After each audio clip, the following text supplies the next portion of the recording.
Capítulo 1. La lucha por la creación del Partido Obrero Socialdemócrata en Rusia, 1883-1901. 1.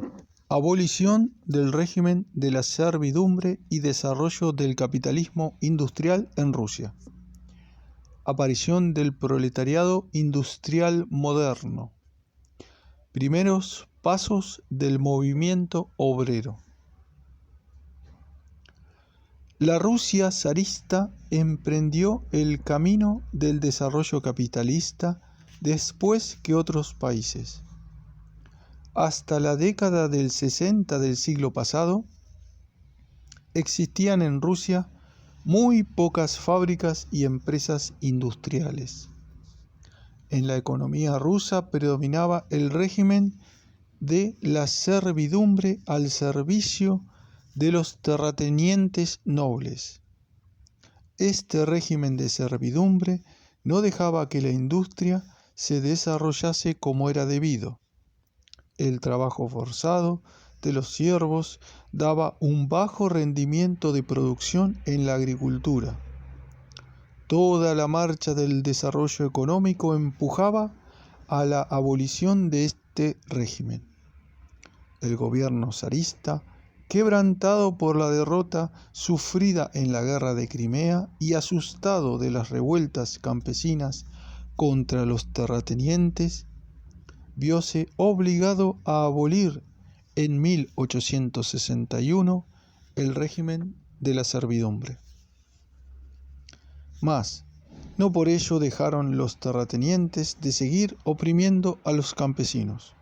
Los terratenientes despojaron a los campesinos, arrebatándoles, escamoteándoles, al concederles su liberación, una parte considerable de las tierras que venían disfrutando y que los campesinos comenzaron a designar con el nombre de recortes.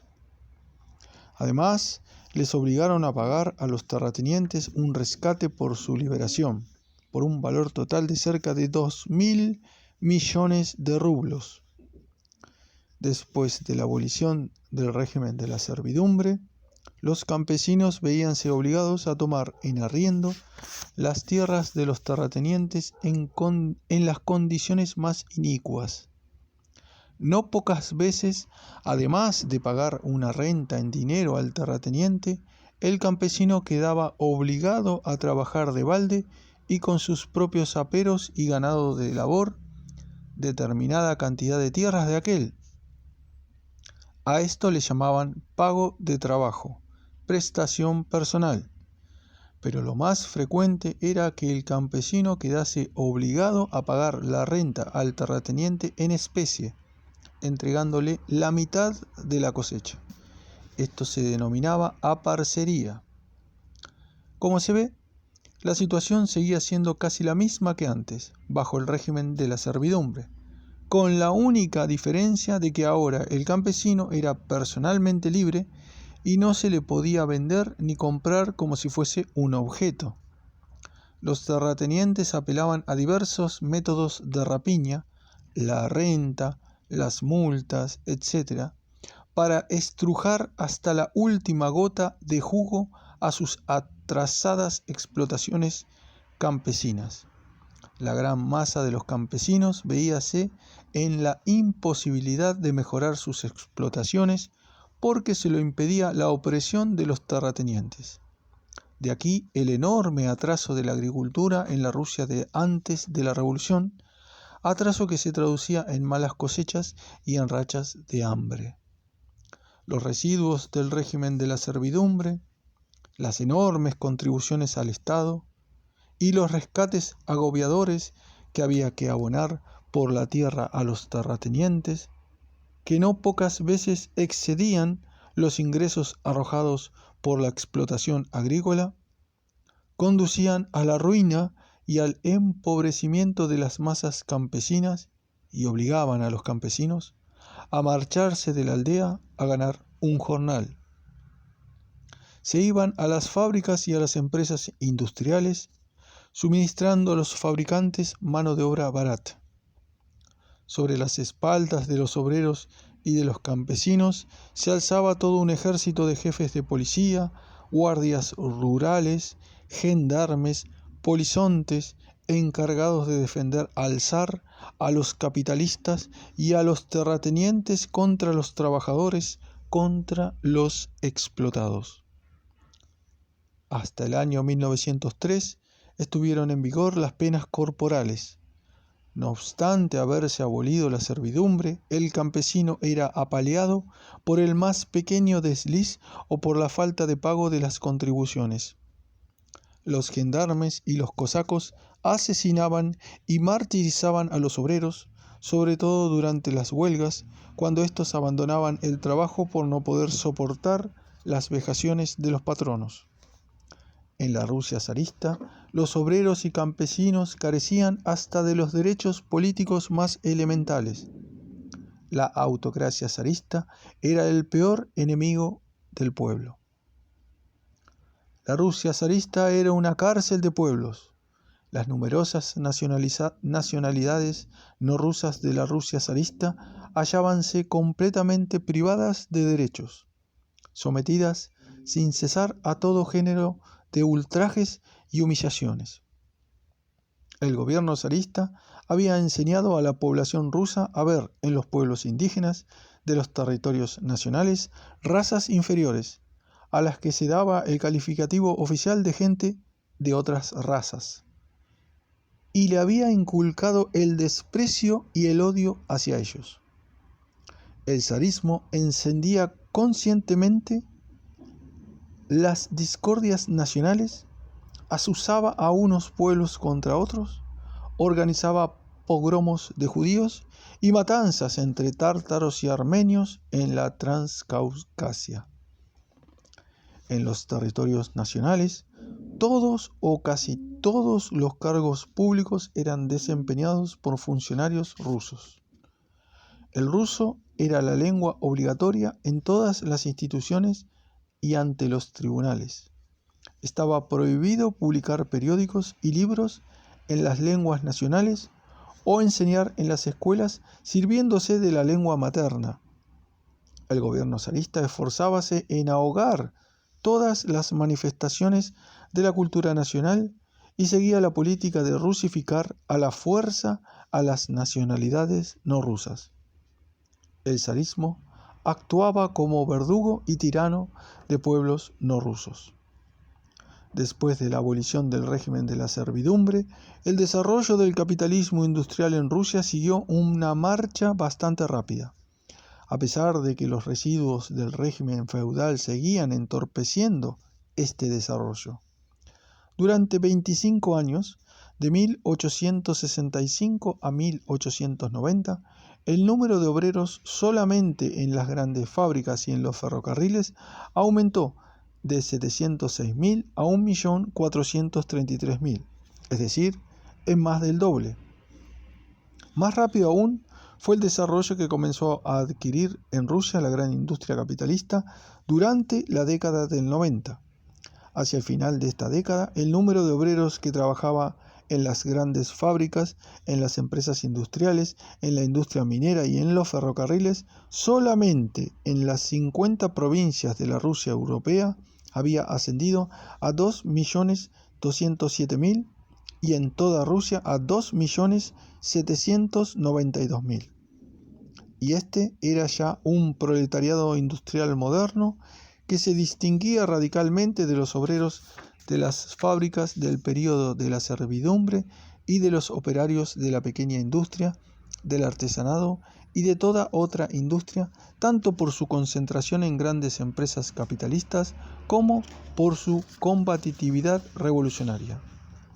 Este rápido progreso industrial de la década del 90 fue unido, en primer lugar, a la intensa construcción de ferrocarriles. Durante esta década, de 1890 a 1900, se tendieron más de 21.000 kilómetros de nuevas vías férreas. Estos ferrocarriles absorbían una cantidad enorme de metal para los rieles, las locomotoras, los vagones. y exigían un volumen cada vez mayor de combustible, carbón de hulla y petróleo. Esto condujo al desarrollo de la metalurgia y de la industria del combustible. En la Rusia anterior a la revolución, lo mismo que en todos los países capitalistas, los años de prosperidad industrial se alternaban con años de crisis industriales y de estancamiento en la industria, crisis que castigaban duramente a la clase obrera, lanzando al paro forzoso y a la miseria a cientos de miles de proletarios.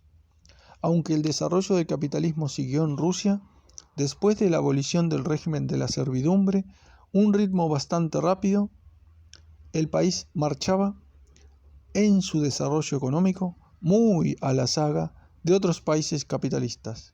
La inmensa mayoría de la población seguía viviendo de la agricultura. En su famosa obra El desarrollo del capitalismo en Rusia, Lenin cita algunas cifras importantes del censo general de la población rusa efectuado en 1897. De estas cifras resulta que cerca de 5/6 partes de la población total de Rusia trabajaban en la agricultura, y la sexta parte restante se distribuía entre la grande y la pequeña industria, el comercio, el transporte ferroviario, fluvial y marítimo, la construcción y los trabajos forestales. Esto indica que, a pesar del desarrollo que había adquirido aquí el capitalismo, Rusia era un país agrario, un país económicamente atrasado, un país pequeño burgués, es decir, un país en el que predominaba aún la explotación campesina individual basada en la pequeña propiedad, de escaso rendimiento. El capitalismo se desarrollaba no solamente en la ciudad, sino también en el campo. Los campesinos, que eran la clase más numerosa en la Rusia prerrevolucionaria, se fueron diferenciando, fueron formándose entre ellos diversas capas sociales. Del sector de los campesinos más acomodados se destacó una capa superior, los kulaks, la burguesía de la aldea, mientras que de otra parte muchos campesinos se iban arruinando y pasaban a engrosar el número de los campesinos pobres, de los proletarios y semiproletarios de la aldea. El número de campesinos medios iba disminuyendo de año en año.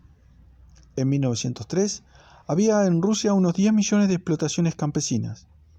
En su folleto A los pobres de la aldea, Lenin calculaba que dentro de esta cifra había, por lo menos, 3,5 millones de explotaciones campesinas sin ganado de labor. Estos campesinos, los más pobres de todos, solo sembraban, por lo general, un puñado insignificante de tierra, entregando el resto a los kulaks y yéndose ellos a ganar un jornal. Entregando el resto a los kulaks, la situación de estos campesinos pobrísimos era la que más los acercaba al proletariado.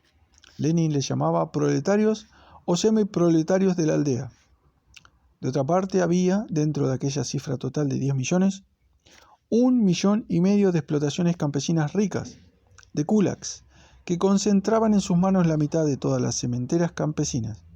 Estos burgueses del campo prosperaban, oprimiendo a los campesinos pobres y medios, se enriquecían a costa del trabajo de los peones y de los jornaleros agrícolas y se iban convirtiendo en capitalistas agrarios. La clase obrera de Rusia comenzó a despertar y a luchar contra el capitalismo ya en la década del 70 y sobre todo en la del 80 del siglo pasado. La situación de los obreros en la Rusia zarista era extraordinariamente penosa. En la década del 80, la jornada de trabajo en las fábricas y empresas industriales no era nunca inferior a 12 horas y media. Y en la industria textil llegaba hasta 14 y 15 horas.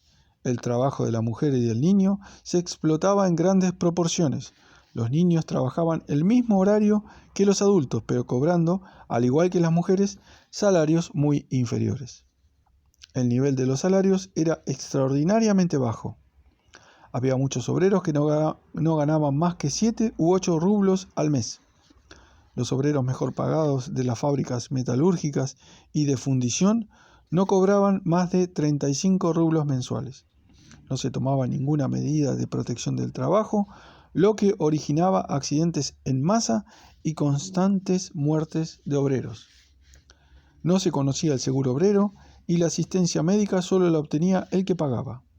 Los obreros vivían en condiciones horribles, hacinados en tugurios, en casas de vecindad, a razón de 10 a 12 hombres en cada habitación. Muy a menudo los patronos engañaban a los obreros al hacerles la cuenta de los jornales, les obligaban a comprar en las tiendas patronales de la fábrica artículos 3 veces más caros de lo que valían y les saqueaban por medio de multas. Los obreros comenzaron a ponerse de acuerdo unos con otros y a presentar conjuntamente al patrono sus reivindicaciones para el mejoramiento de las condiciones insoportables en que vivían. Abandonaban el trabajo, es decir, declaraban el paro, se ponían en huelga.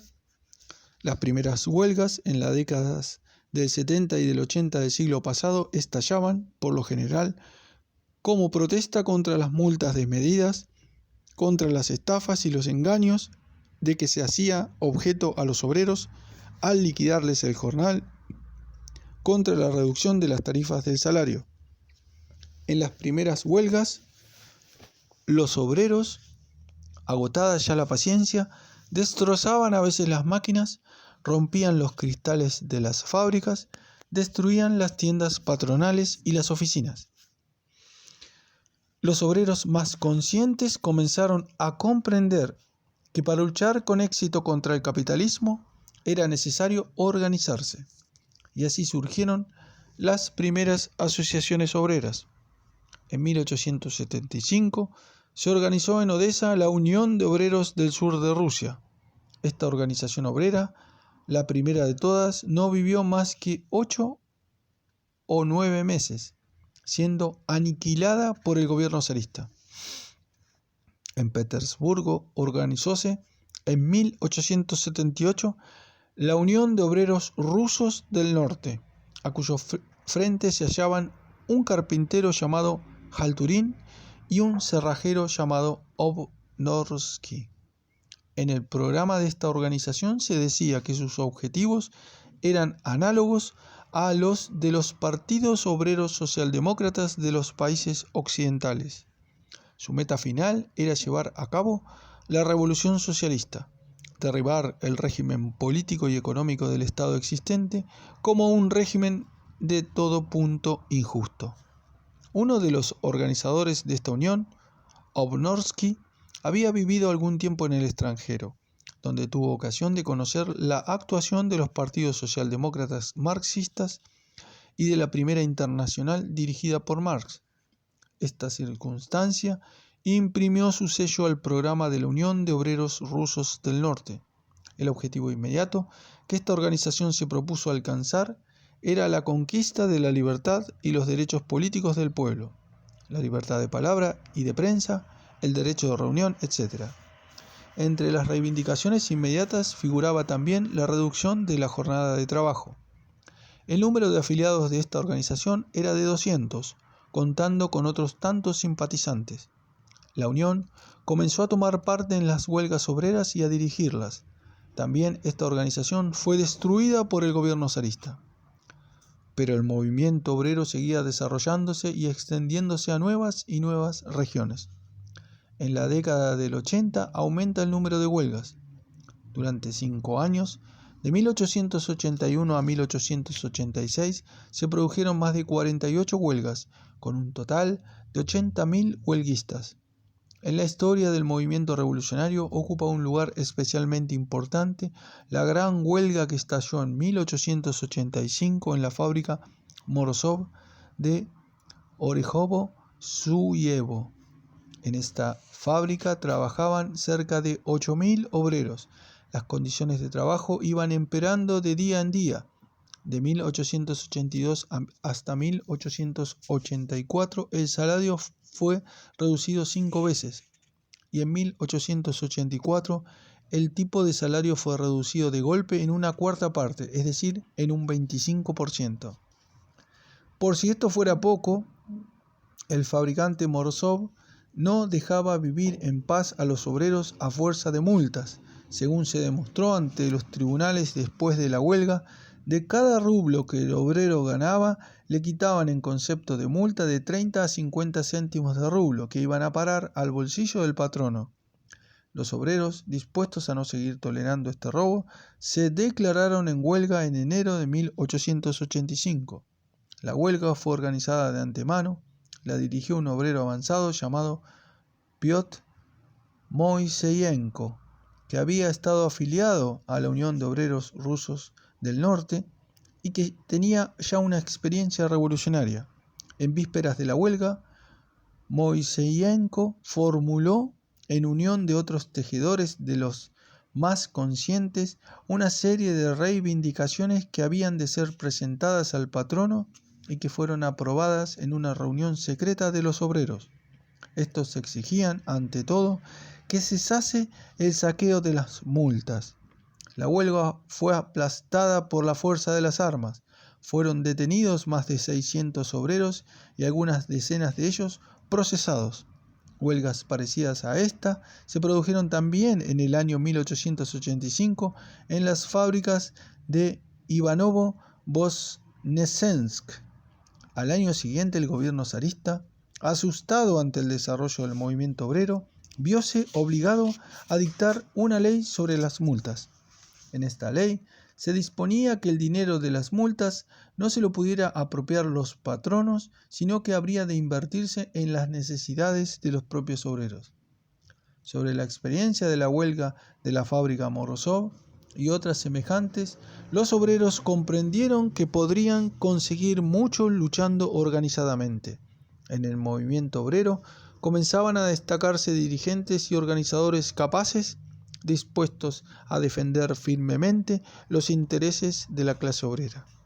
Por esta misma época, a base del desarrollo del movimiento obrero y bajo la influencia del movimiento obrero del occidente de Europa, comienzan a crearse en Rusia las primeras organizaciones marxistas.